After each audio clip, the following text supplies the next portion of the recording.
L'orthographe, c'est un vrai complexe pour beaucoup de gens, c'est un objet de discrimination. C'est un objet de discrimination totale.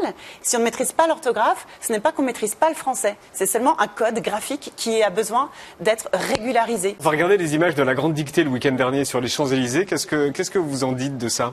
Bravo, ils ont eu très chaud là, je pense. Ils ont bien transpiré. En tant que jeu de société, c'est super. Et il y a des gens qui ont des jeux qu'ils ont. Et des jeux masochistes, ils veulent, etc. Après, en tant qu'outil d'apprentissage de la langue, en fait, on se rend compte que c'est pas bien, ça ne marche pas, c'est un truc de dingue. Il n'y a que la France qui fait ça. Pourquoi? Parce que l'orthographe est trop compliquée, qu'elle est truffée. Il n'y a que les Français qui font des dictées? Mais oui. Ah bon? Mais bien sûr. Mais pourquoi voulez-vous que les Espagnols fassent des dictées? L'orthographe phonétique, aucun intérêt de la dictée. La dictée, c'est pour vous piéger. Mais bien sûr, c'est une sorte de délire national.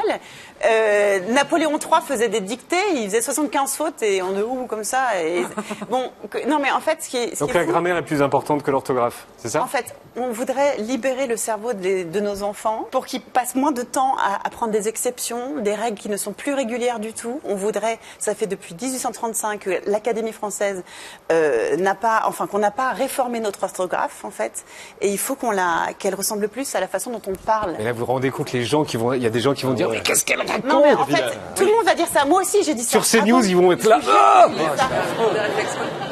L'orthographe, c'est un vrai complexe pour beaucoup de gens qui n'envoient plus de mails de peur de faire des fautes et qui bloquent un peu le... Alors, ça s'appelle l'insécurité linguistique, on appelle ça comme ça, en sociolinguistique. Mais vous en parlez dans le tract. Ouais, c'est-à-dire qu'en fait, on voudrait aider les Français à se décomplexer. Mais dans les deux sens, se décomplexer, parce qu'il y en a qui ont des complexes de supériorité.